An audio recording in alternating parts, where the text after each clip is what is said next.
Welcome back, viewers. We're talking to Sharla Brown, who is the host of In Your Neighborhood, Shaw TV Channel 10. But today she's here to talk to us about her notable projects that she undertakes, especially with the women, children, and also her travel details and trails from India. Sharla, this is a section with a round of rapid questions.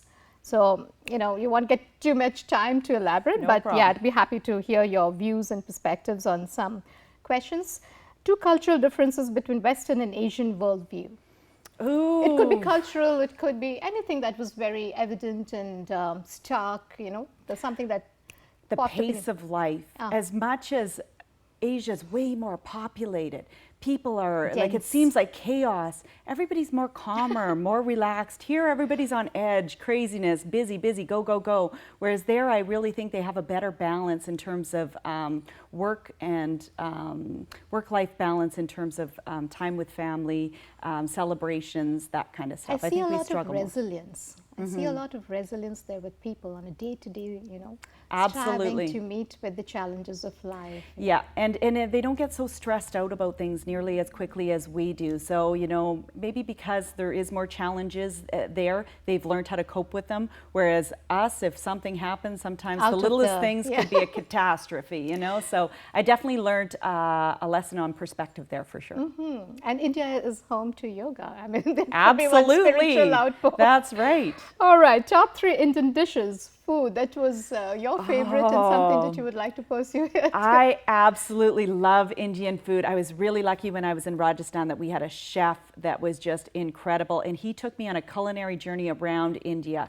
So really, I tried the foods from all the different regions, and the cool part is they even did an Indian street food night for me. So they made some traditional food that would be street food that I shouldn't necessarily go and just try on my own because they don't have the same sanitation yeah, practices and all absolutely. that kind of stuff. But they created spice, yes, yeah. they created that environment for me at a spice level that I could handle as well. So that's another great picture as I was trying this really cool fried, that was a dessert that I was eating that was absolutely decadent. Yeah, there was just so many wonderful, great curries and spices, and it's not necessarily hot. Spicy doesn't mean, Doesn't mean the hot spicy, It yeah, means it's a variety of, flavorful. yeah. Yeah, and a lot of great vegetarian dishes. So, we are Okay. used to a lot of meals that are very meat-based. So it's great to try a lot of different Vegetarians, flavorful that's true, yeah. vegetarian dishes, which was a lot of fun as well. Was language a barrier for any of the activities that you were undertaking there? No, I found the most places that I was that people spoke some level of English because I English, guess yeah. the British influence as well. So in the cities and They stuff left like back that. the language for us. Yes, yeah, Yes. absolutely. So I didn't struggle. When I was in rural Rajasthan, I always had a translator with me, which made it a very authentic experience. I also did some Hindi lessons while I was there. Oh my God, So, in that short period. yeah, so I got to say, learn how to say a few words. And when I worked with the kids in school, I could at least ask, what's your name, those kind of things, which was wonderful. Like they really lit up when you make an effort to learn a Also, few yeah. words. And I was just people to do that, learn how to say thank you Yeah. and Greet hello and, and yeah. things like that. The Because languages also bridges a lot of gaps. absolutely, True, it'll true. go a long ways. What about cultural interests, music, dance, film? Did you get to see any Bollywood films? I mean, didn't get to Asia see any thrives. films, although I did watch the Marigold Hotel before I went, and the second one when I came back. And it was great because you got to see the places that I went to. So Udaipur was in the Was first in the movie, first- so you saw the Lake Palace. That was absolutely That's true. stunning. So it was fun to do that, but I haven't seen any films yet. But while I was there, definitely the music, the sights, the smells. India is like no other place in the world when it comes to that whole cultural feel when you walk into a street in Delhi or wherever it is in India. Is that it can be overwhelming in a lot of ways, but it can be so beautiful in so many ways Do as you well. have any other plans coming up to travel to Asia or any Yeah. other country besides? Well, like I said, I've been to China, Yeah. I've been to Thailand, and now I've been to India. I've been invited back to India to speak again next year. So hopefully I can go and then explore maybe some of the south of India, because I was in the northern part of India more. So I'd like to be able to do that. But there isn't a country in Asia that I wouldn't want to go to. So I'd love to be able to go to Indonesia and Oh, Indonesia. yeah, absolutely. Malaysia, yeah. Malaysia, so many other beautiful countries. I really would like to do some work in Cambodia. So there's an organization that I'm kind of looking at partnering with for helping with safe houses that are there in Cambodia. They also have a project in Thailand.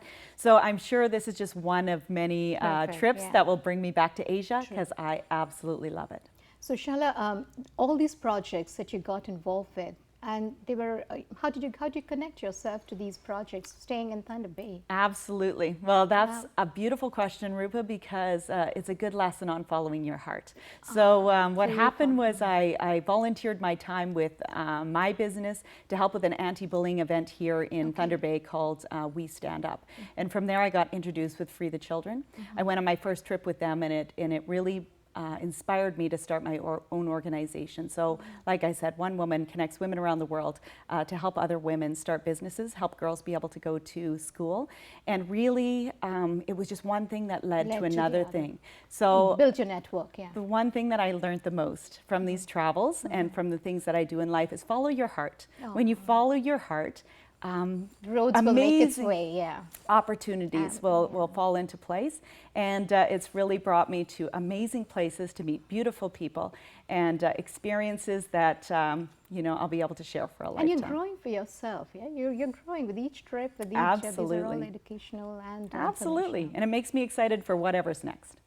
I'm wishing all the very whatever best the next adventure is. And you're open for it. Yeah? Absolutely. Send me anywhere. Give me a plane ticket. I'll be there. Sharla, we have very little time now, but if you want to share some travel tips, especially people who are interested to go to Asia. Yeah. And in general, and India specifically, if you have any, and if you want to share some details about your project, if people want to get involved, how do they, find these resources? Yeah, well, a few great tips is for Asia, you got to love people. It's a very populated part of the world, continent. So be aware of the sound and sights that will hit you the moment you land at the Absolutely. airport. The driving is a whole lot different there. I didn't even want to go there. So just leave your fears at the door. Go there with an open mind and an open heart. And because the country has so many incredible things waiting for you. Of course, research the things that you should be packing. Pack accordingly. Don't bring too much. You'll be wanting to leave room in your suitcase to bring home some treasures. Absolutely. And explore all that there is to offer while you're there. Don't spend a day in your hotel room. Make sure you get out and enjoy and really get to learn and meet the people who are there. So don't just go see the sights. Get involved with some of the people and meet some wonderful friends while you're there as well. So those are tips. As for One Woman, onewoman.ca is the website, has all the details, all the projects that we're working on. We have a list of trips that's coming up if people want to get involved. So that's definitely where you get all those details. I wish you all the very, very, very best, Sharla, and I have something for you from India. Oh, thank you. It's a keychain. It's a very colorful keychain. Absolutely. Thank you. I wish you all the very best. And dear viewers, thank you for joining us on this edition of Asian Vibes. Travel safe, travel far, travel wide, and with your open heart and mind. Till we meet again, stay well.